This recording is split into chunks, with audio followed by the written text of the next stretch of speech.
que tem muita prova. Dá mais tempo, professor. Não está certo. Pulando essa Deixa para o mês de maio. Eu tenho férias no meio, semana de prova. Está uma confusão. Ah, entendi. Está certo. Veja aí uma data viável, Manuela, uma coisa que quando é que o curso vai até quando? O último dia do semestre é dia 12 de junho. Imagino que o senhor terá que lançar as notas até dia 12 de junho, né? Ou eu estou errada, pessoal? Eu não sei essa questão de lançamento de... Né? Deixa para meados de maio, então, professor. A próxima sexta-feira é dia 23 de abril. Aí tem dia 30 de abril também, que são 15 dias. 30 de abril, já é um tempo... Prova, gente, meu Deus. 30, tem vai ser um monte de prova, Manuela. Deixa para maio. Não dá porque a gente vai ter, Agnes, fazer a segunda avaliação. Eu vou ver, inclusive, se já reduzo para não fazermos 3, fazermos a segunda avaliação. A maioria dos professores está fazendo só 2 e tem professor que vai fazer só 1. Ah, é? Não, então a gente vai ficar em 2, né? Tá? A gente vai, esse semestre, ficar em 2. Aí, dia 30 de abril, tá bom, mas para você não questionar, dia 1º de maio, pronto. Melhor. Trabalhador, pronto. A quantidade de páginas, professor, que sempre me perguntam isso, inclusive me perguntaram em Direito Administrativo 1 e eu esqueci de perguntar. Mas era de 5 a 10, né? De 5 a 10 páginas, né? Eu acho que é isso que é importante. Einstein escreveu a tese dele em 7 páginas. Precisa escrever Aí vai eu escrever meu TCC em 7 páginas, você reprova. Essa mania de páginas, né? Aí, às vezes, o assunto se torna até prolixo, porque você tem que ficar escrevendo 1000 páginas, 1000 páginas. Aí você, para falar uma coisa, vai dar aquela volta. Mas, enfim, né? Isso os publicitários também, eles têm o hábito de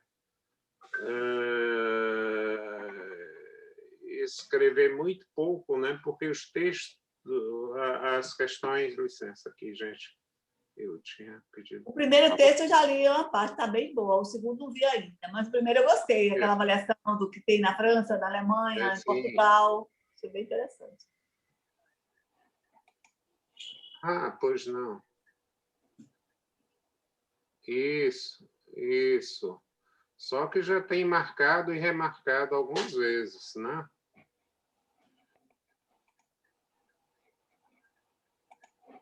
Como é?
Desculpem a interrupção, mas...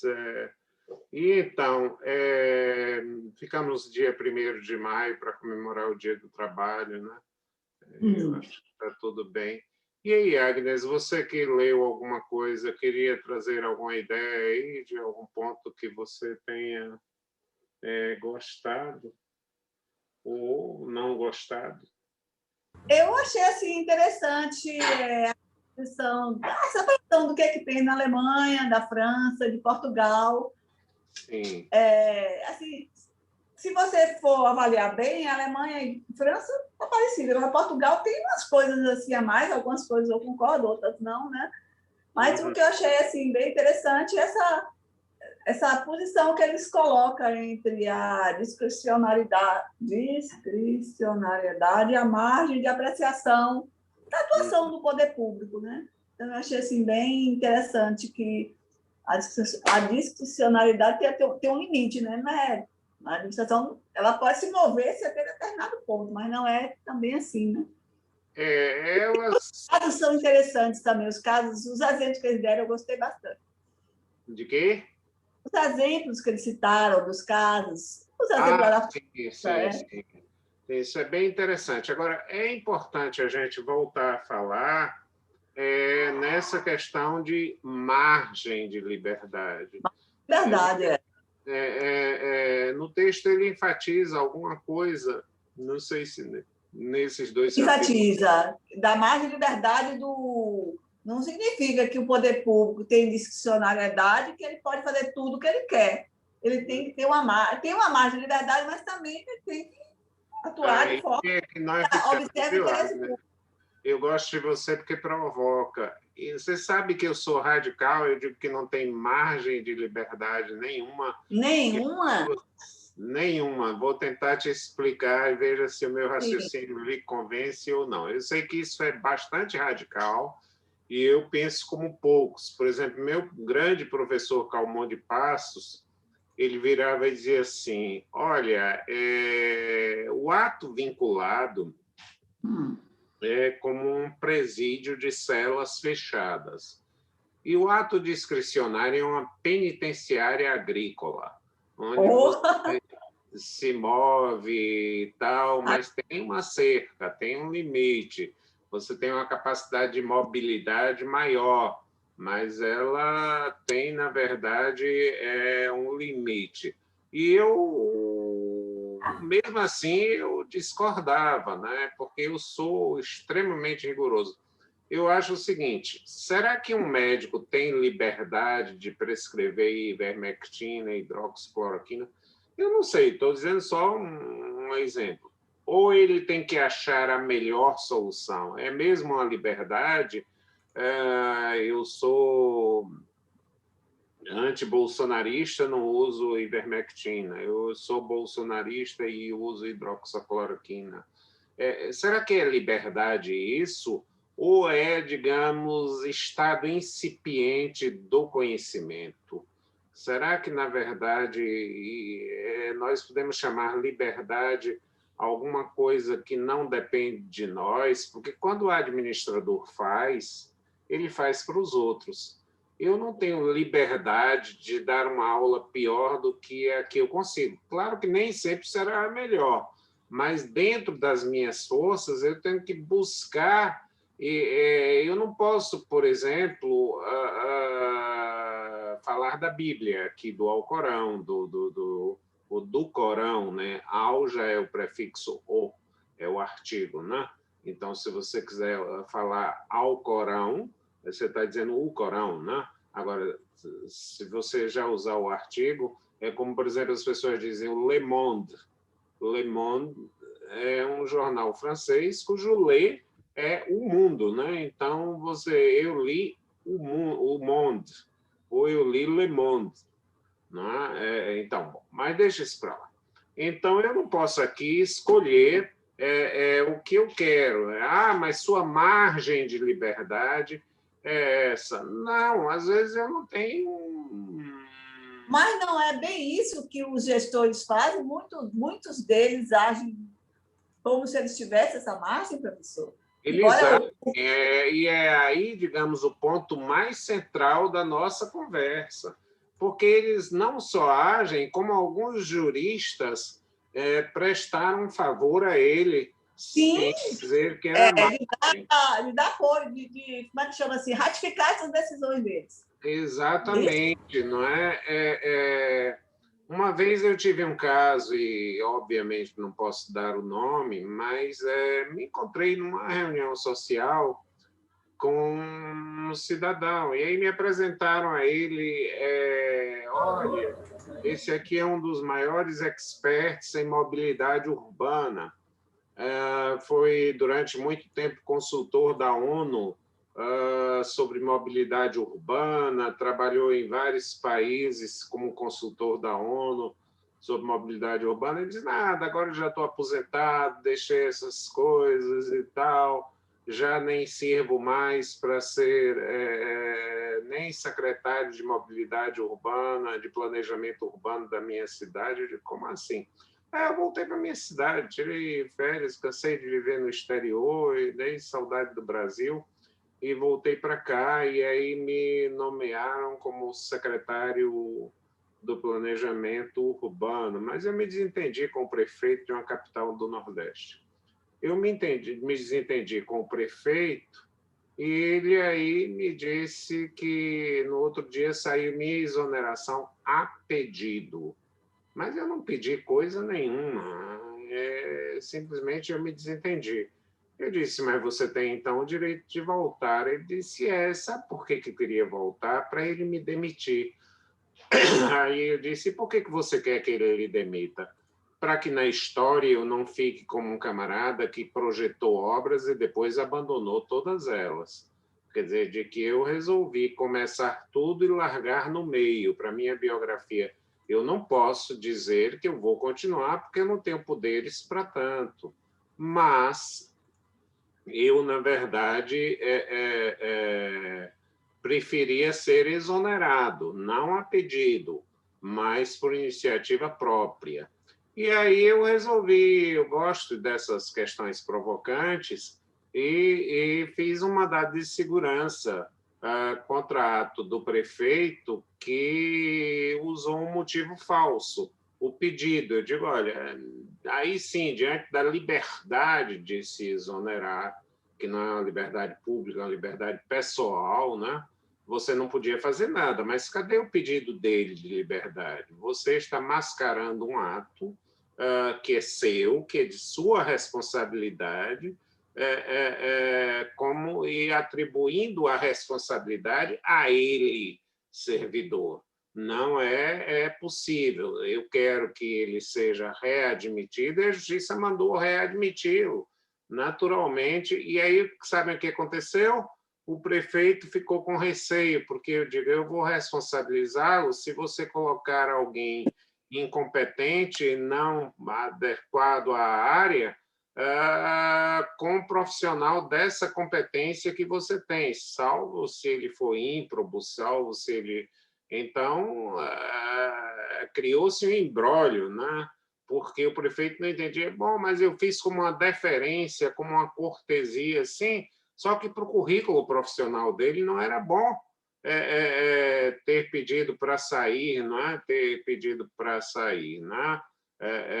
Então, essa, digamos, é um exemplo que me dá de que não há a liberdade. Aliás, eu queria dizer a vocês uma coisa. Por que, na verdade, existem os cargos em comissão, ou os cargos que eu gosto de dizer com missão, separando as palavras, com alguma missão? Para aumentar a responsabilidade do nomeante. Não é para, na verdade, dar boa-vida ou facilitar ou criar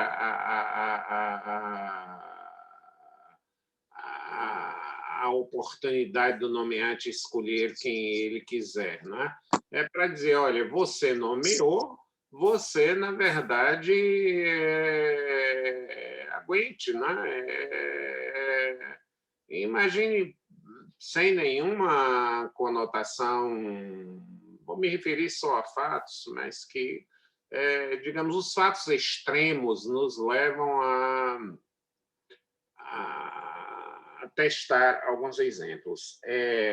O presidente da República cogitou e enfrentou durante muito tempo de nomear o deputado Eduardo Bolsonaro como embaixador do Brasil nos Estados Unidos.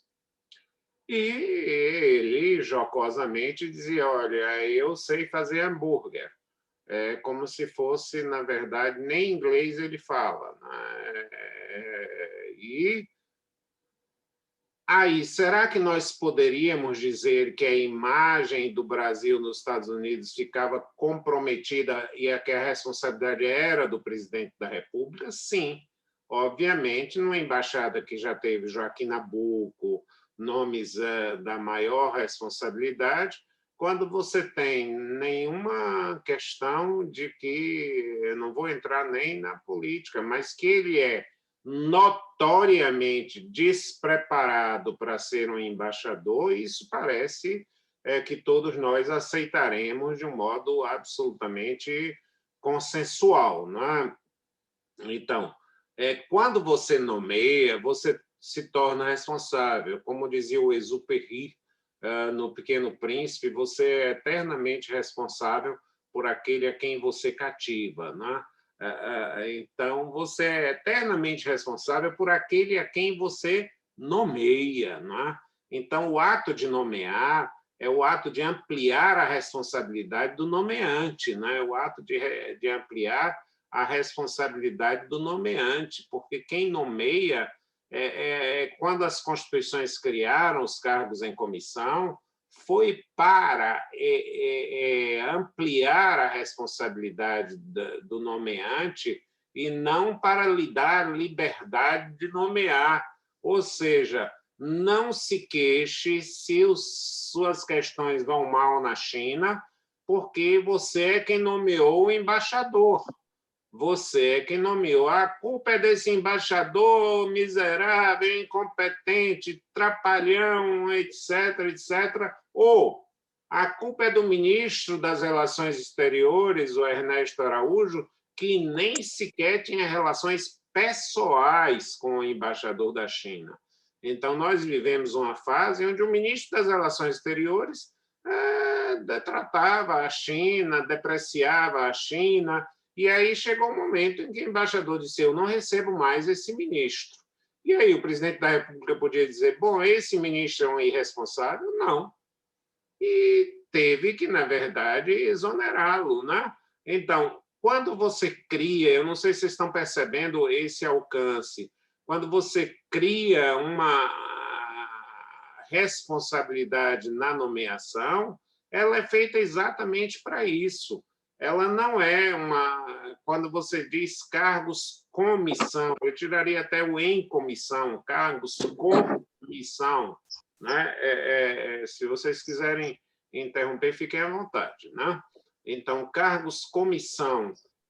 Mário de la Cueva tem uma frase que eu gosto muito. Ele diz: teoricamente, todos os cargos em comissão ou comissão são aqueles que fazem com que o agente exponha a administração a riscos como algo inerente de sua função. Vejam o que é importante.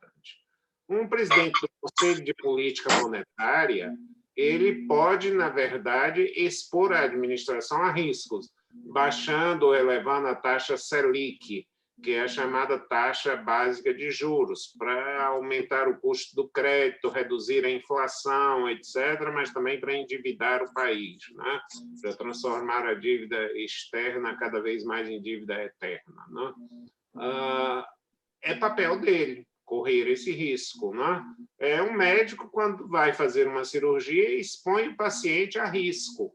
Então, a ideia do cargo em comissão seria essa. Por exemplo, jamais se poderia ter, com todo respeito à categoria, um motorista como cargo em comissão, porque ele só vai expor alguém a risco se ele andar em alta velocidade, se ele der contramão, se ele... Quer dizer, eu não estou dizendo que a pessoa não corra risco no automóvel. Corre, sim. Na verdade, mas provocado pelo motorista só se ele for negligente, se ele, na verdade, estiver com uma falha pessoal dele, como um caixa de banco, quando havia, né? Está quase acabando a figura. Então, é preciso que nós imaginemos que liberdade é algo irrevisível. liberdade é algo irrevisível. Raul Seixas, que nós homenageamos ontem, não foi, Andrei, que está aqui comigo, né? Nós prestamos uma modesta homenagem a Raul Seixas, eu, inclusive, o citei, não não sei mais se assistir, né? Ele dizia: se eu quero e ela também quer tomar banho de chapéu, então viva a sociedade alternativa, né? Viva a sociedade alternativa. Isso é liberdade. Isso é liberdade. Se eu quero, ela também quer tomar banho de chapéu, viva a sociedade alternativa. Ou seja, nós podemos projetar o nosso eu sem a crítica válida, a crítica pessoal, a censura moral, a censura da etiqueta, pode ser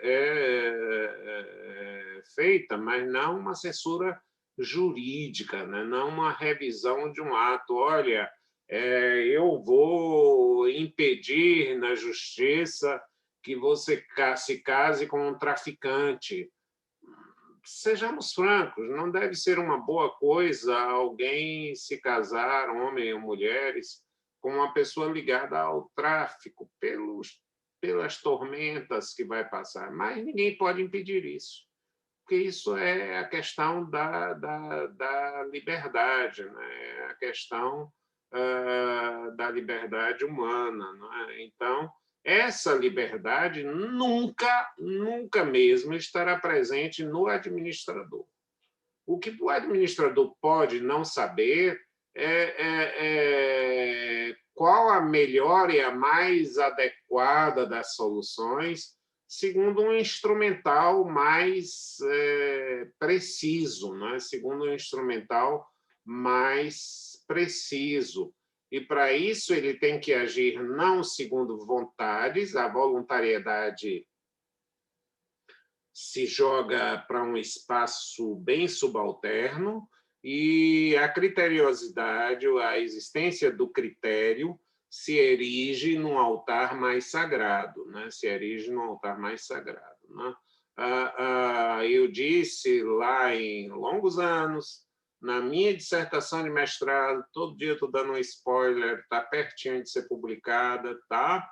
Eu dizia: a vontade em direito privado é excelência, e em direito público é a excrescência.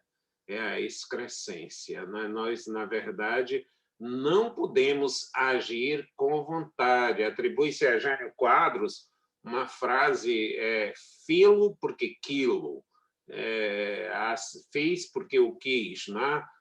E perguntaram: e o senhor bebe uísque porque sólido, se líquido comeluía, se líquido bebeluía? Como é, meu Deus? O senhor bebe uísque? Sim, porque líquido, se sólido comeluía. Jânio tinha umas frases arrevesadas, muito seria folclórico nessa história, mas não importa agora. O que importa é que filo porque quilo, se valesse, em bom português seria fiz porque eu quis, tem um nome: improbidade administrativa. Improbidade administrativa. Eu não posso, e ontem nós falamos isso, tendo a chance de fazer um memorial para a faculdade, deixar de fazê-lo. Eu não gosto de memorial, eu tenho pavor de museus, eu quero lá saber disso. Não, eu não tenho vontade, eu quero saber que é conveniente a oportunidade. Olha o jogo da malandragem. Conveniente a oportunidade para o administrado, não para o administrador. Não para o administrador. Então, essa é uma questão de que deve orientar o administrador, que não tem consciência de que ele não tem liberdade. Ele acha que ele é livre para fazer o que ele quer. Foi um experimento muito interessante que eu fiz na graduação. Eu disse, peguei um município, e esse eu vou dar, porque não interessa o nome, o município de Ubatã. E o município de Ubatã estava com uma festa grande programada para São João. É incrível como os prefeitos são devotos desse santo, né? Porque eles pagam 100 mil de cachê oficialmente e o artista retorna 50 para eles, né? Então, eles são devotos muito de São João, né? E só que o município de Ubatã estava com 3 meses sem pagar os salários. E nós dissemos, vamos testar, vamos ver o que o juiz disse. E o juiz disse, não pode fazer festa de São João, a prioridade que você tem é de pagar os salários, que são vitais. Deixe a festa de São João de lado e pague os salários. Foi essa a decisão do juiz. Não vai ter festa de São João se você não pagar os salários, porque essa é uma prioridade, essa é, na verdade, uma prioridade. Então, a gente precisa criar uma métrica. Os físicos dizem, com algum grau de exagero, de que o que não se mede não existe. Por exemplo, o Roberto Carlos dizia como é grande o meu amor por você, né? E eu posso dizer isso a vocês, como é grande o meu amor por vocês, mas numa fita métrica isso não vai ser medido. Mas os físicos usam esse axioma, né? De que é alguma coisa que não precisa ser demonstrada. Então, mas em direito nós precisamos medir as coisas, né? Em direito nós precisamos medir. E eu, com essa consciência, e quando você começa a medir, você evita problemas. Quando você começa a tomar decisões, por exemplo, quando nós instalamos os primeiros aparelhos de ar-condicionado splits na faculdade, começou uma fila lá no gabinete. Professor, eu queria que o senhor desse prioridade para a minha sala e tal. O senhor sabe que eu sempre lhe acompanhei, eu estou em todas as horas. Pô, vamos marcar uma reunião para... Eu vou chamar a congregação e vamos marcar uma reunião para quarta-feira que vem, sei lá. E aí propôs o seguinte, as prioridades, já que não temos ainda todos, serão dadas para aquelas salas que tiverem com maior temperatura ambiente. Então, vamos fazer uma medição com termômetros de algum grau de precisão, para medir em momentos diferentes, segundo me orientou um técnico, qual era a temperatura mais alta. Então, aqui tinha a temperatura mais alta, primeiro lugar. A segunda, segundo lugar. E aí, eu levei o critério para a congregação. Pronto, acabaram as visitas, entre aspas, ao meu gabinete, porque todo mundo, eu diria, você tem que ter o relatório termométrico. Olha que palavra bonita, né? Você, na verdade, vai ter o relatório termométrico, é quem vai dizer qual é a sua chance de ter um aparelho de ar-condicionado. Isso, evidentemente, foi sanado quando conseguimos para todas as salas, né? Então, e isso, gente, se resolve também na impessoalidade. Porque eu não posso ter, eu volto a insistir, liberdade é um ato pessoal que eu pratico comigo, né? Liberdade é um ato pessoal que eu pratico comigo mesmo. Eu não tenho liberdade de obrigar sequer uma pessoa a ir a um cinema comigo. Não tenho liberdade sequer de ir ou de levar uma pessoa a um cinema comigo, né? Não pensem que eu estou falando de coisas... às vezes, essa liberdade de determinadas coisas podem gerar problemas. Eu estou quase como Raul Seixas, eu nasci há 10 mil anos atrás e já não há coisa que eu não saiba demais, né? Então, uma vez, vejam essa liberdade, chegou uma aluna, eu era coordenador do curso de graduação, e chegou uma aluna aos soluços, e na minha sala, e depois de ser acalmada e tal, aguinha para lá, e não sei dar café, não, eu não dei café a ela, porque café aumenta, eu tomo, mas não. Tomo um pouquinho de café aqui.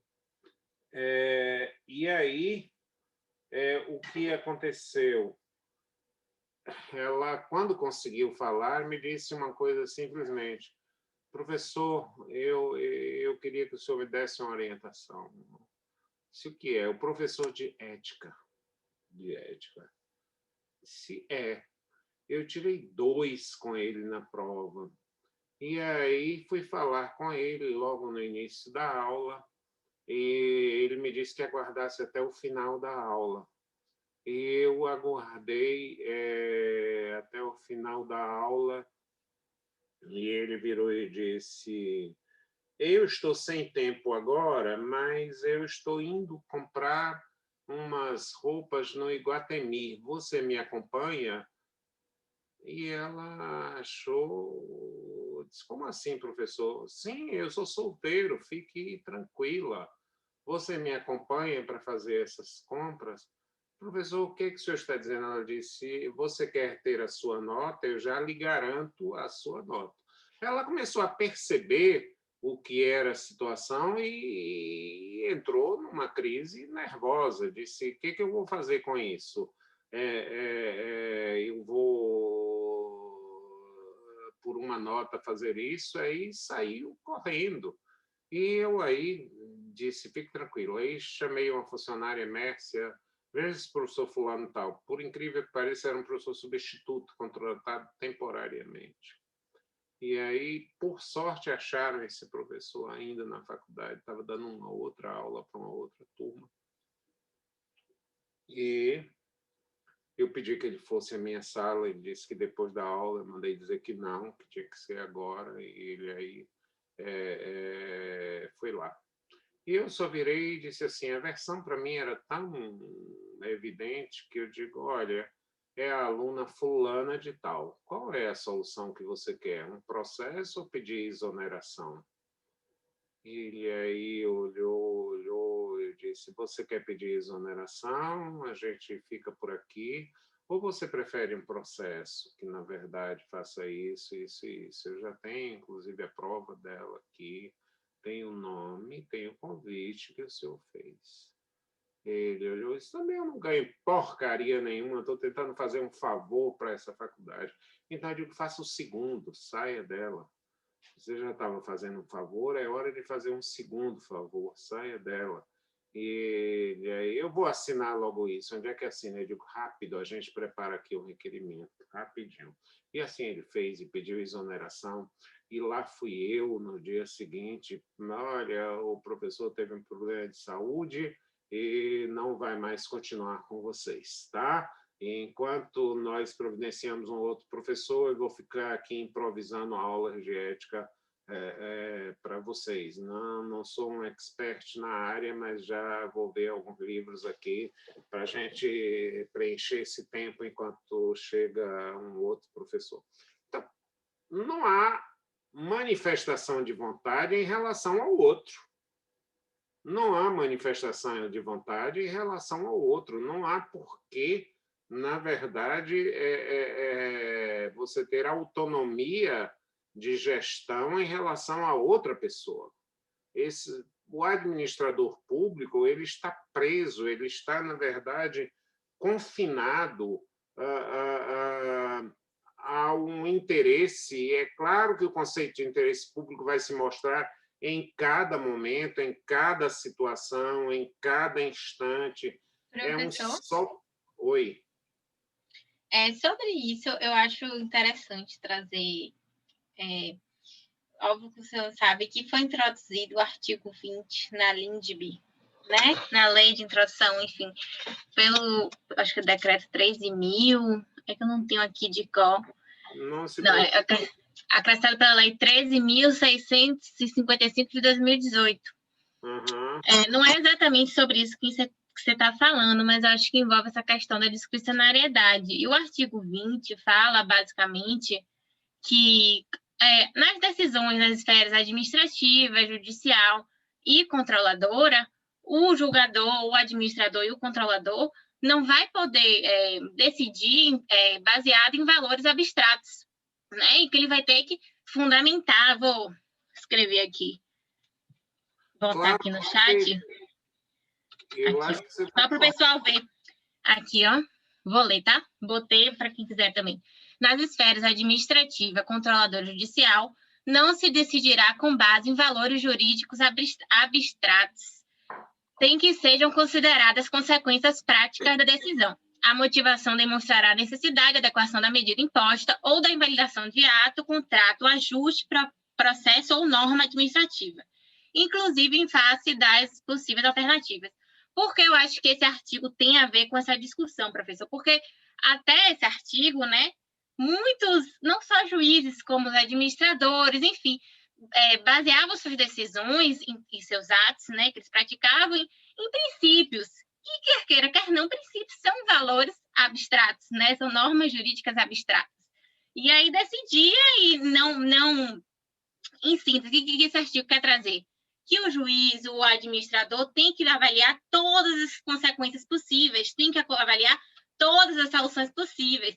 Inclusive, eu estava lendo até um artigo de Marçal Justin Filho, que ele fala: não se quer com isso que o administrador e o julgador prevejam o futuro, né? Que não tem nem como isso acontecer, mas que pelo menos ele, ao, né, tomar uma decisão, por exemplo, nesse caso aí que o senhor contou agora, ele veja todas as consequências possíveis e pondere, né, o que é melhor ou não. E com esse artigo, né, pôde-se, o que era algo que já devia acontecer em prática, né, passou para a teoria também. E porque, enfim, basicamente era o que acontecia. Os administradores, juízes e controladores faziam uma decisão com base em X princípio, sei lá, princípio da segurança jurídica e pronto, e não aprofundava mais. E agora, com esse artigo, né, que foi introduzido em 2018, instigado a passou a ser obrigatório, exatamente. Ele tem, na verdade, a colocação de Manuela é perfeita. Eu estou vendo aqui, tem uma mensagem... Eu botei a redação do dispositivo. Consequentemente, consequências práticas dessa decisão, mas parece que temos aqui... Ai, meu Deus. Adequação de medidas... sim. Douglas está com o microfone ligado, desculpa, já corrigido, tranquilo, vamos ver aqui, uma nova... Porque se antes isso era uma professor, norma... vou escrever, pois estou sem microfone, tá? Repare, mas há um caso que fiquei horrorizado. Repare, dentro de uma ação popular que questionava um concurso de uma candidata, atuou na licitação, pois ela era esposa de um vereador. Ela é advogada e fez em primeiro lugar. Na ação, o juiz determinou, em decisão interlocutória, depois de investigação conclusiva, do MP, que ela jamais tomasse posse, que ela jamais... esse processo foi assim, que ela não é o texto que está ruim, não, sou eu que sou barbeiro. Acontece que o marido dela, vereador, presidente da casa, deu posse, ela tendo, inclusive, em menos de um ano, promovida à função. Esses atos podem ser questionados na justiça. Qual seria a via válida? Nesse caso, a pergunta é interessante, quer dizer, é uma nomeação absolutamente irregular de alguém que não pode, ele pode ser questionado na justiça através de uma ação popular, para a qual qualquer pessoa é intitulada, né? Então, para proteção do patrimônio e da moralidade pública, né? Então, essa ação será muito bem-vinda e é um caso teratológico, mas perfeitamente aceitável e devida e necessária, né? Isso, eu, se fosse membro do Ministério Público, entraria com a ação imediatamente para resolver essa coisa. Quanto à Lindbe, que na verdade, ela resolve uma velha questão de que Savigny, no século antepassado, já falava da revolta dos fatos contra os códigos, né? Ou seja, de que a realidade ela é muito mais pujante do que o que a lei prevê. Porque, gente, a lei é uma hipótese normativa. tese, eu tiro sempre o acentozinho para transformar em hipótese. Essa tese vai se confirmar ou não. Essa tese vai se confirmar ou não. Ela vai amadurecer com os tempos ou não. Ela vai, na verdade, se confirmar com os tempos ou não, não é? Então, por exemplo, se vocês tiverem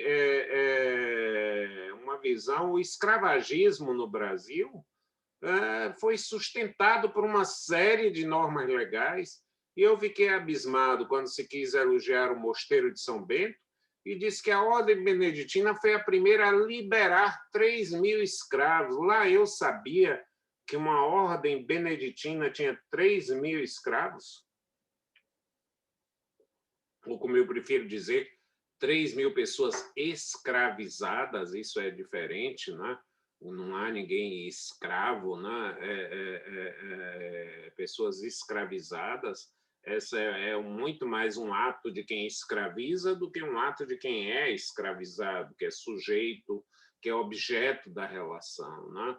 Então, o que eu quero é exatamente esse debate de um direito conectado com uma realidade, né? Então, inclusive, professor, há autores que falam que com esse artigo pode, inclusive, haver o contraditório. Quando o juiz for explicar os caminhos, quando o administrador for explicar os caminhos do porquê que ele decidiu assim, do porquê que foi tal consequência, porque não basta dizer que vai fazer assim porque a consequência é tal, não, tem que explicar. Há essa possibilidade de trazer, né, quem está sendo julgado, vai explicar, aconteceu isso e isso, enfim, abre-se, né, uma amplitude, ocorre uma amplitude maior dessa decisão e desse julgamento. Claro, vejam bem, Ortega y Gasset, um filósofo por quem eu tenho o melhor apreço, diz: eu sou eu e minhas circunstâncias. Ou seja, você não pode prever um comportamento padrão em situações que são diversas, né? Para quem teve uma mínima noção de química, ouviu falar em CNTP, condições normais de temperatura e pressão, né? Então, as normas são pensadas para CNTP.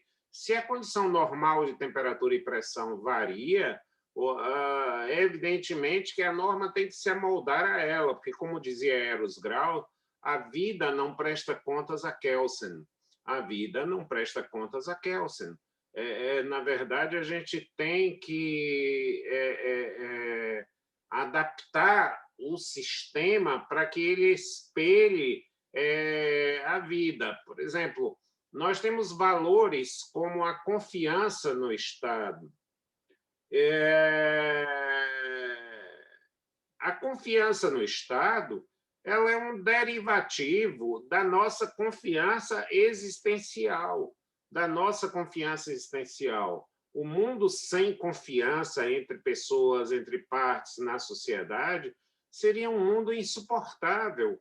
Eu imagino, por exemplo, que eu tivesse num tempo de aulas presenciais e eu resolvesse tomar um Uber. E aí a primeira coisa, não, antes eu checaria qual foi a última revisão do elevador do meu prédio, para saber se estava tudo em ordem. Depois eu iria perguntar ao motorista pela habilitação dele, né? Depois eu viria perguntar a ele se os pneus dele estavam devidamente calibrados, para que eu não tenha nenhum problema de segurança, nem chegasse atrasado ou nem conseguisse chegar na sala de aula.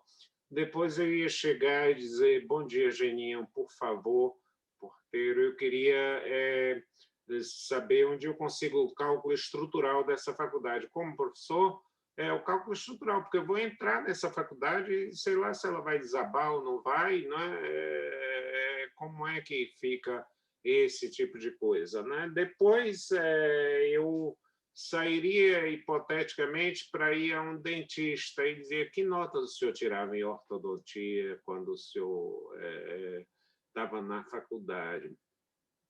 Aí, bom, só depois eu ia conseguir almoçar e entrava no restaurante e dizia: como é que eu sei se não tem algum ingrediente químico ruim ou se essa comida não está envenenada? Na Idade Média, se matava muito por envenenamento, né? Então, imaginem o seguinte: pensem na vida de vocês, quantas vezes vocês confiam e quantas vezes vocês pedem uma demonstração. Então, a confiança é fundamental nas nossas vidas e é preciso preservar essa confiança como elo, inclusive, de uma eficiência na ação do Estado. Se você confia no Estado, você sabe que as coisas vão chegar. Quer dizer, quando você desconfia, você gera problemas. É o único país que eu conheço onde as pessoas fazem selfie de vacinação, quer dizer, para conferir se o líquido está posto na seringa e se o líquido está esvaziado. Gente, isso é paranoico. Isso é paranoico. Imagine as regras. Vacine-se sempre com alguém do lado, para que ele possa fotografar, para que ele possa filmar, para que ele possa demonstrar se você teve a seringa. E tome cuidado para não ser seringa contaminada, e aí você não pode saber o que ela foi feita, se ela foi aplicada em outra pessoa, se ela não foi. Imagine se você não confiar, como é que você vive. Então, essa proteção à confiança do Estado, que não está ainda na Constituição brasileira, mas que está na Constituição alemã com todas as letras, não é? Ela é fundamental para o desenvolvimento de uma sociedade organizada, né? E aí se dirá, mas confiança não é um conceito indeterminado? Claro, mas é um conceito indeterminado fundamental. Como são os conceitos indeterminados? Eles são muito mais ricos do que os conceitos determinados. Eles são muito mais ricos. É isso que eu digo, não se criam conceitos indeterminados para se gerarem dúvidas, mas para se enriquecer o próprio conceito, para se dar maior plasticidade ao próprio conceito, para se dar maior mobilidade conceitual, gente. É muito importante que nós tenhamos esse valor de confiança. E vejam que a palavra confiança vem de confides, com fé. Professor? Oi. Bom dia. Eu queria tirar uma... Oi. Porque o senhor falou muito agora sobre a questão da confiança e da necessidade dela para uma sociedade organizada. E quando o senhor estava falando sobre a discricionariedade e a ausência de legitimidade, tinha me criado uma impressão inicial, e eu acredito que é equivocada, de que o senhor se opunha ao modelo de gestão gerencial. E, ao mesmo tempo, o senhor acredita muito na confiança. Então, o senhor consegue compatibilizar bem essa compreensão da discricionariedade com a liberdade, sem em que não há uma margem de liberdade com o modelo de gestão gerencial? Porque eu não estava conseguindo perceber isso. Isabela, a sua pergunta é interessante. Quer dizer, é um modelo gerencial que é uma ruptura da burocracia, porque vamos ver o seguinte: a burocracia, na concepção e na formulação de Max Weber, ela é um antídoto para o patrimonialismo. Quer dizer, vamos criar regras porque está tudo desregrado. Você paga imposto para o casamento real.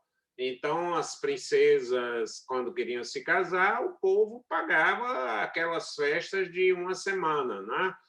Longos festejos, etc, etc, etc. Então, para combater a burocracia, se falou numa administração gerencial, no modelo que também não pode se apegar ao parâmetro econômico, porque tem que ser um gerenciamento social do processo. E aí, Isabela, sua pergunta é muito inteligente, muito própria, e como conciliar essa administração gerencial sem uma margem de liberdade? Eu acho que esse é o ponto. Se, na verdade, essa administração gerencial ela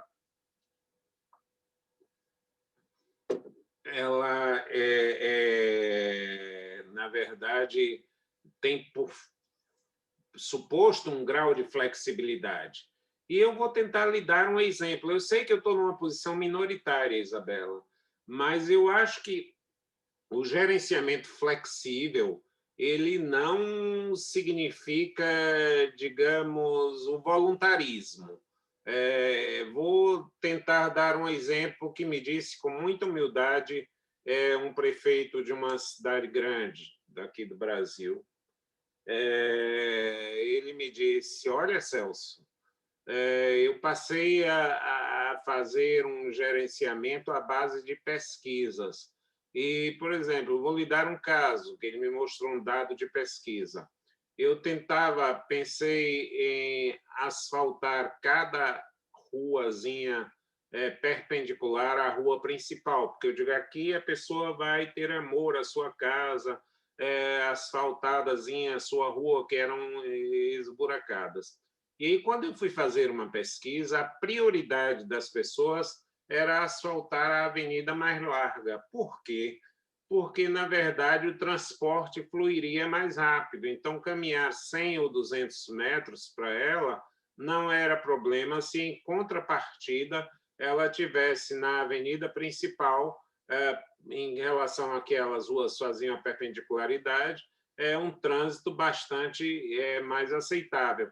Então, isso não retira da gerencialidade da administração uma flexibilidade, mas uma flexibilidade orientada, uma flexibilidade medida por determinados fatores. Por exemplo, é razoável um município criar um mega hospital ou é preferível que ele tenha um serviço de transportes eficiente para levar para o mega hospital que pode ter maiores especialidades ou que pode ter outro tipo de coisa? Como eu volto a dizer, por exemplo, determinados dados ou determinados parâmetros são fundamentais. E as pessoas dizem, médicos cubanos, a Associação dos Médicos briga. Como os advogados também brigam, quando você quer criar a figura do paralegal, que já se tentou, mas tem dificuldade, alguém que auxilia o advogado, os advogados todos ficam contra. Quando você pensa em trazer médicos, todos os médicos ficam contra. E aí você diz, médico cubano não serve para nada.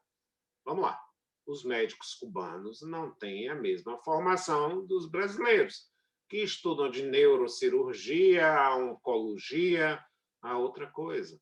Mas eles resolvem problemas de pressão alta, de diabetes, de verminose, de desidratação e de torções, quebras de membros, de braços, de perna, que representam o quê? 80% das demandas da população.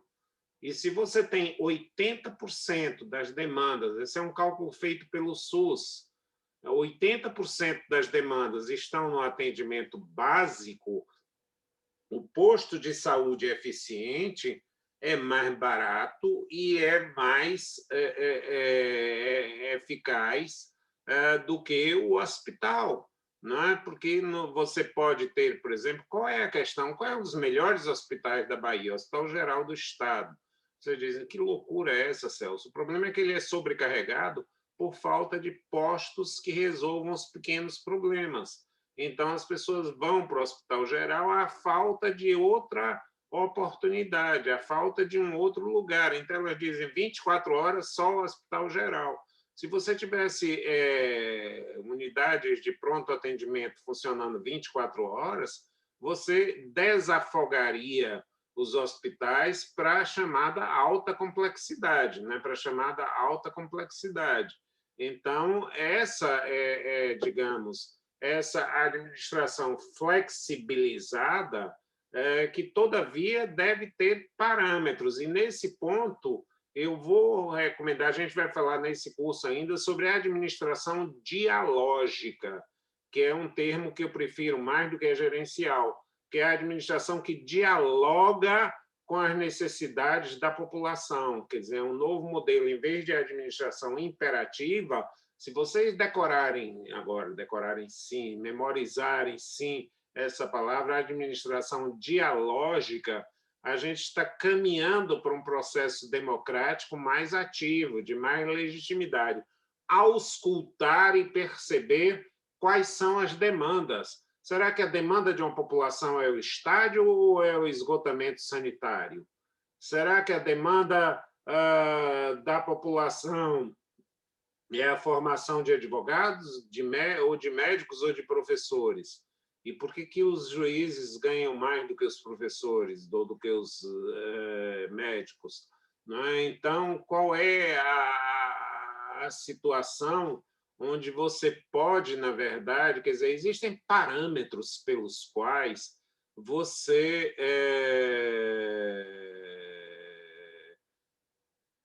pode pensar a administração. Uma vez, quando houve uma crise dos controladores de voo no Brasil, que fizeram uma paralisação imensa, não é? E caótica no tráfego aéreo brasileiro, e na sua maioria eram militares. E aí uma rede de televisão me pediu para dar uma entrevista sobre essa crise. E a primeira pergunta que ela me fez, a moça, foi o seguinte: na sua opinião, os controladores de voo devem ser civis ou militares? Porque existe essa discussão. Eu disse, olha, não é uma opinião, é uma certeza. Ela olhou, eu gosto de fazer essas frases de impacto para que, na verdade, você faça. Como assim uma certeza de que eles têm que ser civis e não militares? Eu disse, é isso que eu quero provocar. Vejam bem, quem são os controladores de voo? São sargentos, normalmente, ou tenentes, no máximo, da aeronáutica. São sargentos ou tenentes da aeronáutica e 80% deles estão dentro dessa categoria. Bom, quanto ganha um sargento da aeronáutica e um tenente? Naquela época, eu vou dar um número, 3 mil, 4 mil reais, 5 mil, se tanto, né? E quanto ganha um controlador de voo no mercado internacional? 6 mil dólares.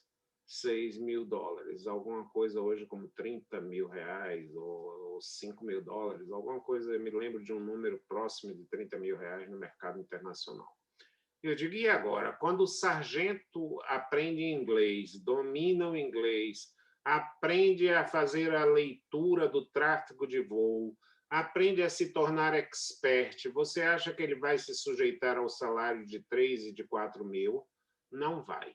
E, então vamos aumentar e colocar ele no mercado. Sim, mas a grande questão é que se você aumentar o sargento, o coronel vai reclamar, não é? E se você aumentar na aeronáutica, a marinha não vai gostar e o exército vai ficar insatisfeito. Então, você vai produzir um custo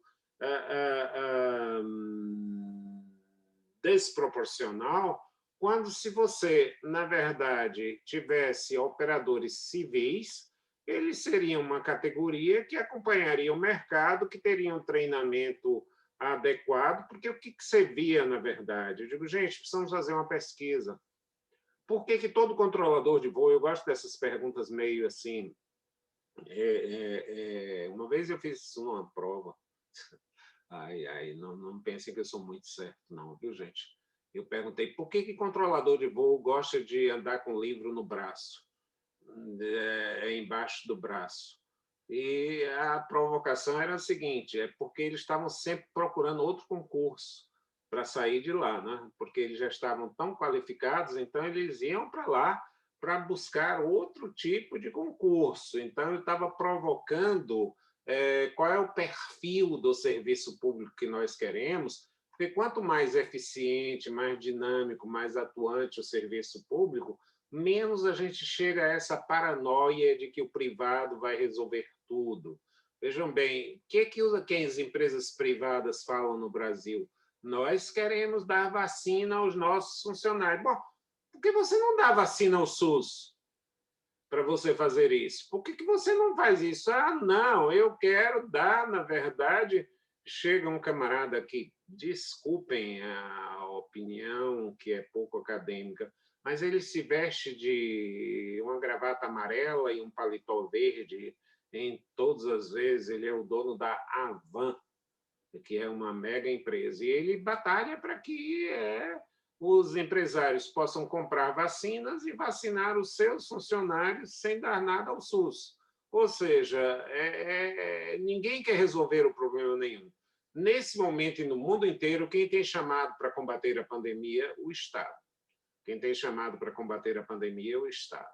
Então, há pessoas que querem, na verdade, enfraquecer o Estado para que as forças do mercado, que o Deus mercado, passe a ser, digamos, o único cultuado nos altares das nossas vidas. Só que nas questões substanciais, e mesmo nos países mais... O símbolo do capitalismo no mundo, quem é? São os Estados Unidos. E o presidente dos Estados Unidos agora diz que o governo vai injetar 1 trilhão e 900 bilhões, olha que é um dinheiro que eu nem sei calcular e teria dificuldade de contar os zeros para escrever. Estou falando de 1 trilhão e 900 bilhões de dólares do governo federal para investir na infraestrutura que vai servir à população dos Estados Unidos. Agora o Estado é importante, agora o Estado é fundamental. É o mesmo valor que se deu hoje ao auxílio, ao benefício de auxílio-renda, alguma coisa assim. 1 trilhão e 900 bilhões. Não me perguntem por quê eles gostam desse número, né? Então, nós já temos aí 3 trilhões Professor, e quanto se essa medida fosse tomada aqui no governo, que o mercado não tivesse tão assim a favor, estaria criticando, né? Como foi lá Biden nos Estados Unidos, estão elogiando a medida. Você vê que como é que é a interpretação, a depender, como é que chama assim, da ideologia, que curte ou que não curte, ou que segue ou que não segue, ou que apoia ou que não apoia, por aí. É verdade, o Estado virou a grande Geni de Chico Buarque. Joga pedra na Geni, ele é bom de apanhar e ele é bom de cuspir. E na hora agora, quando você fala de pandemia, você volta a falar de Estado. O que você conta se não tiver um Estado forte, né? Como é? Assim, numa época dessa, como você conta, com quem conta mais numa época de uma pandemia dessa? Quem é que está atuando aí? Quem é que está fazendo? O que é que o mercado está fazendo para minorar a situação dos menos favorecidos? O mercado está pedindo dinheiro, só isso. Está pedindo dinheiro, está ficando mais rico. O senhor viu quantas empresas aumentou o patrimônio dos ricos? Absurdo. Eles ganharam mais dinheiro com isso. Olha, os proprietários da rede DOR subiram o patrimônio dele de 11 para 60 bilhões na pandemia. Pois é, isso é um absurdo. Ganharam muito dinheiro na pandemia. As redes hospitalares ganharam muito. Não, o pessoal de saúde aí, tem gente que está ficando trilhardário. É um absurdo. A máscara custava 10 centavos, hoje custa alguns reais, tá? Então, na verdade, tem os trilhardários mesmo, a expressão é essa, né? E eu não consigo, gente, como o Carlos Costa diria, ver um direito às secas. Ou seja, um direito que serve só para você ver o beabá das cartilhas e dos manuais. Eu quero que isso aqui seja um instrumento, um fórum de pensamento, né? Eu só tenho um grande adversário, que é o tempo, né? Bira está aqui agradecendo, muito obrigado, professor. Processo, norma administrativa, não é, inclusive em função das alternativas. O artigo tal do decreto de 2040 foi acrescentado pela lei 13.665. Ok, gente, os que não quiserem podem escrever, porque eu até estou treinando. Olha, deixa eu ver se temos alguma mensagem aqui que eu não passei. Manuela já vimos, ela pôde colocar, não é? Bira também, não é? Eu acho que Andro? Professor, avaliação para entregar, você vai disponibilizar no AVA para a gente entregar, não é? No AVA, sim, né? Seja lá o que isso for, eu não entendo bem dessas coisas, não. Mas, não, mas tem uma forma lá que se eu colocar um link lá, tem como a gente mandar o arquivo para o senhor. Tá certo, vai ser Melhor não encher seu e-mail, né? Ia ser mas por eu tenho e-mail uma também, mas assessora enche. que é a Catarine, a quem eu devo fazer as minhas aqui. Vocês sabem que essas aulas são gravadas, né? Todas essas aulas são Sim. gravadas para repositório de vocês, né? Eu acho que esses são os ganhos da pandemia, né? Vamos fazer do limão limonada, né? E vamos acreditar, mais uma vez, homenageando o poeta, de que amanhã há de ser outro dia. Hoje você já falou, está falado, não tem discussão, viu? A minha gente hoje anda olhando para o lado e sorrindo para o chão. Você vai pagar com juros, juro, toda lágrima rolada nesse meu pensar. Bom final de semana para vocês. Tchau, tchau, professor. Bom final de semana. Tchau, pessoal. Professor, bom final de semana. Tchau, tchau. Tchau. Um abraço.